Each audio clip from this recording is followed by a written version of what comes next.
Committee for this very important epochal moment in our history.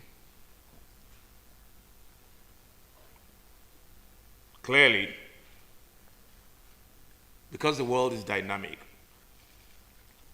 and is not static or stationary, like everything else, foreign policy must be reviewed. Because things change, attitudes change, and we must change according to time.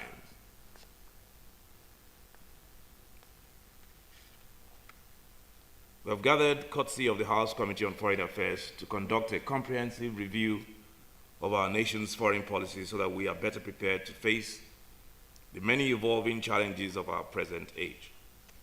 Our nation's foreign policy defines the terms on which we engage with the rest of the world.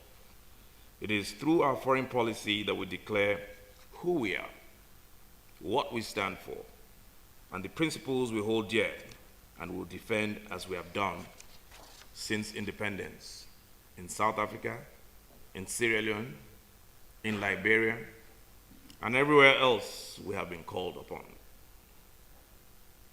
The world has changed in many ways that not long ago will have the world has changed in ways that not long will have unfathomable ramifications. Technology has changed the way we conduct business, and it has created opportunities for millions across the world. It also has made us vulnerable because the technology platforms and tools that have become such important parts of our lives are themselves susceptible to the people who will seek to use them to hurt us. Climate change has become a dominant public policy challenge. The ease with which capital travels across the world has created opportunities for commerce, but also made it easier to finance crime and terrorism. Terrorists, criminals, and bad actors of all shades now have access to tools that allow them to operate across borders with ease while avoiding detection by law enforcement. No country in the world can meet these challenges alone. We need a global response, which means we need each other. We have seen from the coordinated efforts to combat COVID-19 how international partnerships can work to overcome intractable challenges.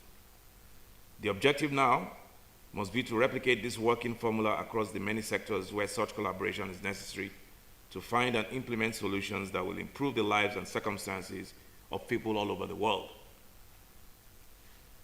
It has been said often that the world is now one global village.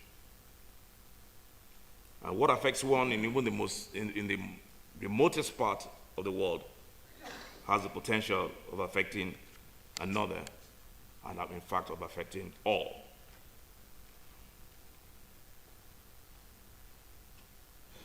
Our nation's foreign policy should define the terms on which we engage the rest of the world to address the different manifestations of our shared challenges so that we can each and together survive through this new age of promise and peril. To do this, we must establish the values that underpin and motivate our foreign policy, as this is necessary to determine everything else, including how we protect our country from the downside of globalization while ensuring our people benefit from the opportunities that abound. I was listening to the Honorable Minister when he gave his anecdote of what happened in the United States with the former president, and we were taken further back years by the chairman, Foreign Affairs in the Senate, when he pointed out almost the same thing happened during the Babangida regime. We simply put, for me, it's part of foreign policy. It's called protectionism. These are protectionist policies. And for some people, like Donald Trump, You can also say it was both protectionist and it was expansionist. So whilst he was not allowing the Nigerian agricultural equipment and goods to come into the country, to his country, he was more or less mandating that the US be allowed to bring theirs into Nigeria. So whilst he was in one hand protecting his economy and his people, he was expanding his reach economically to other parts of the world. So sometimes inherent in foreign policy is contradictions. So I'm sure even if we look deeply into our foreign policy, we might have contradictions. Contradictions that may work for us and contradictions that may not work for us. And that is why this review is very important. It tells you also that foreign policy is hydra-headed. Hydra-headed in the sense that it can shape economic issues, social issues, and political issues. So it has ramifications economically, socially, and politically. So that's why it must be taken very seriously, particularly this review. I don't know when last we reviewed our foreign policy, but not in the, not that I remember, probably in the 60s or something. And if we say the world is dynamic, and we now live in one global village, then clearly it is time for us to review our foreign policy. Today in Nigeria, we face two existential threats of insecurity and unemployment that have caused a deep loss of faith amongst our people. All our governing efforts must be geared towards finding solutions to these problems. Whereas the rest of the government looks inwards for solutions, it is the sole mandate of the Ministry of Foreign Affairs to look outwards. It is not an easy task, but I assure you that the House of Representatives stands ready to be an effective partner in advancing our nation's foreign policy objectives. In doing this, we have employed what we call parliamentary diplomacy. For me, this is a key and veritable tool that is used and designed and used in foreign policy discussions. We call it back-channel diplomacy. It is accepted and used globally. It's been used in the UK, in the US, and several other countries. The House of Representatives has deployed this over the years in South Africa. We've deployed it in Ghana with considerable results. We deployed it even many years ago during the debt relief. Many people are not aware that the House of Representatives, the National Assembly as a whole, a few years ago, played an integral part in achieving debt relief for Nigeria. So parliamentary diplomacy keys in to the outside world, to issues that affect Nigeria, either directly or indirectly. Many of you will be aware that we now have an association called COSAP, that is the Conference of Speakers of African Parliaments, which I chair. This group does nothing other than shaping policy for African countries. The task we are working on right now is the issue of debt relief, and we'll take on other issues that affect us as a body, where we can find common ground. So this is important. Apart from actually setting the parameters, legislators are actually and parliamentarians are actually very key in shaping foreign policy decisions, to work together with the executive. So when we do this parliamentary diplomacy, we're not working in contradiction. We're working together with the executive to assist them in what you can call their own core responsibility. It's a symbiotic relationship that we must explore. All hands must be on deck to achieve maximum results. I can say that a country's foreign policy consists of self-interest strategies chosen by the state to safeguard its national interests and to achieve its own goals through relations with other countries at the bilateral level or through relations with other countries at the multilateral level. Discussions on foreign policy often reminds me of the play Le Bourgeois Gentilhomme by the French playwright Molière, in which a nouveau riche aristocrat is surprised and delighted to learn from his private teacher that all his life he has been speaking in prose without even knowing it. So, without formally articulating it, Nigeria's foreign policy has been evolving in line with our strategic national interests. Foreign policy is therefore dynamic and responsive to changing priorities and interests.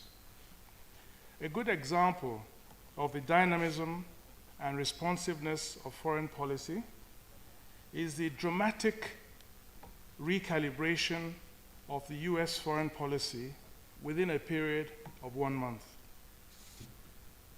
Under President Muhammadu Buhari, the Buhari doctrine is anchored on the pillars of good neighborliness, peaceful coexistence with all countries, African regional cooperation, and multilateralism.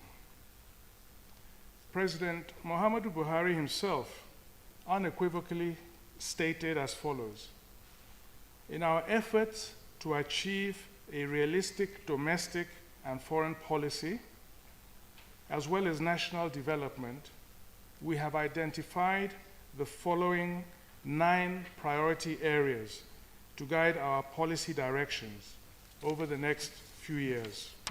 1, a thriving and sustainable economy. 2, enhancing social inclusion and poverty reduction. 3, increased agricultural output for food security and export." And it's interesting, in this context of agricultural output for food security and export, I remember when, a few years back, President Muhammadu Buhari was invited to the White House by the then President, Donald Trump. At the working lunch hosted by then President Trump, the Secretary of Commerce of the United States was asked, Mr. President Trump was asking his cabinet members, what the relationship with Nigeria was. And the Secretary to the Commerce said that Nigeria was putting up barriers to US agricultural products accessing the Nigerian market.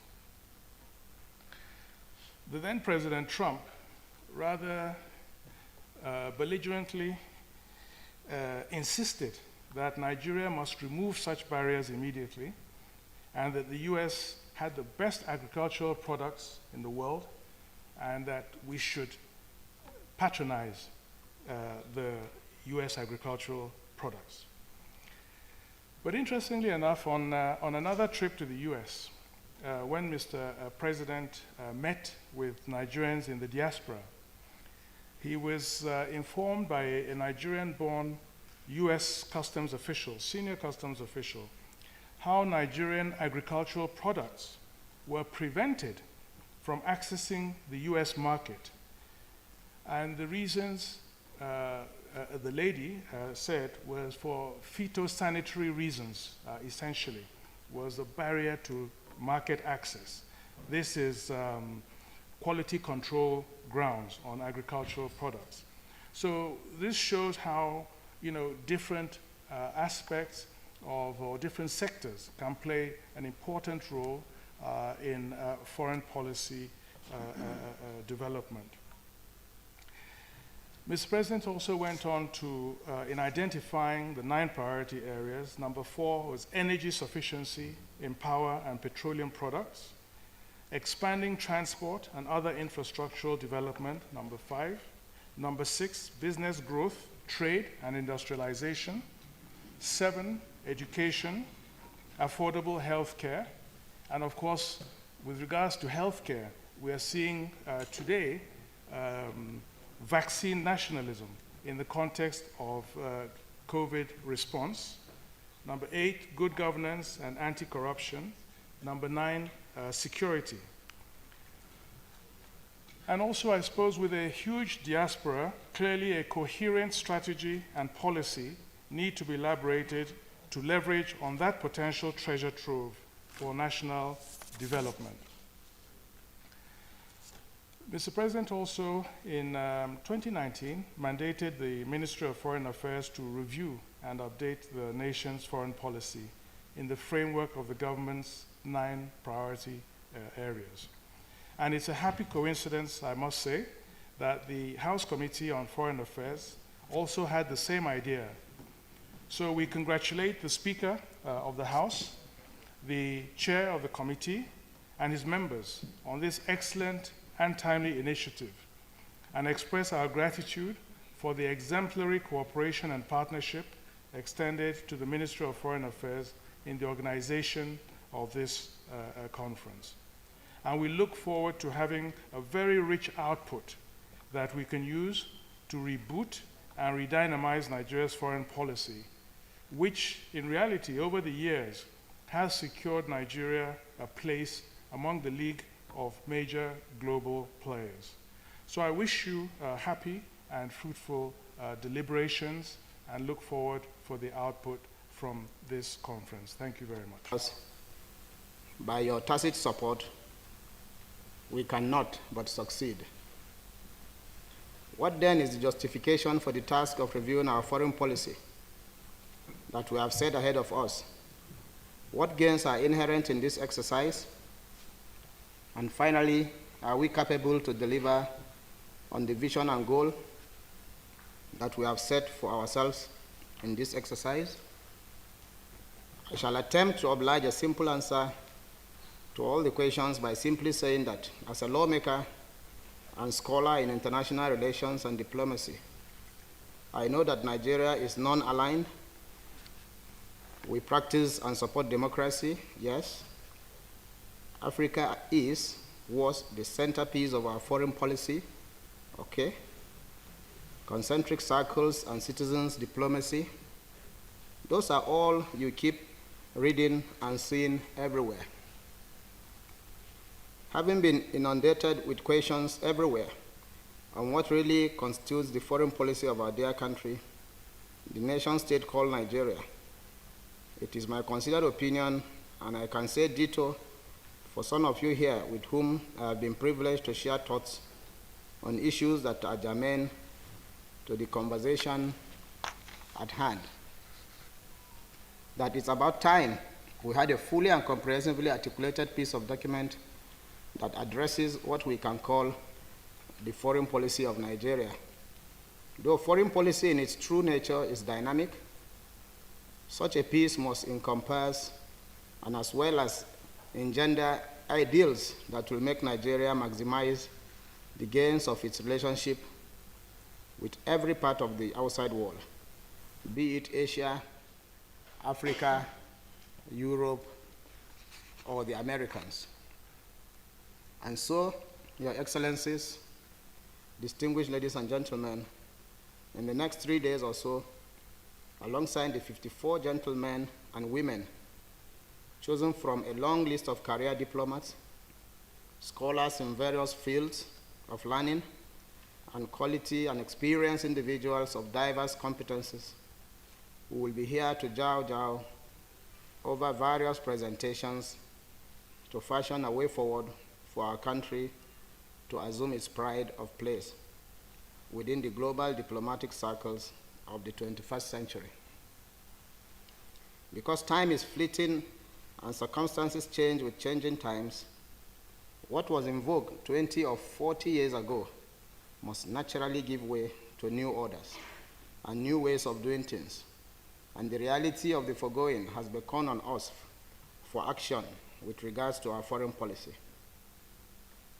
I'm also glad to quickly add that we are living in peculiar times that may not have been envisaged by those who crafted whatever bits we have today in relation to our foreign policy. We have got the men and women here to drive all the discussions in the right direction. And thanks to the magnanimity of our partners, the NIA, we have also found an environment that is conducive to the exercise at hand. In conclusion, let me thank His Excellency, our dear President and leader, President Muhammadu Buhari, GCFR, for every support he has in many ways continued to offer to us at the Ministry of Foreign Affairs and by extension the Committee of the House to succeed in all we do. I thank our dear Speaker and leader for his constant visionary guide and inspiration.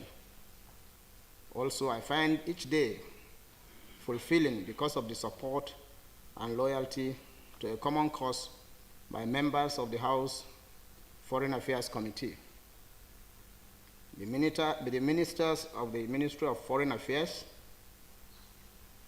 I also thank you for your cooperation to serve.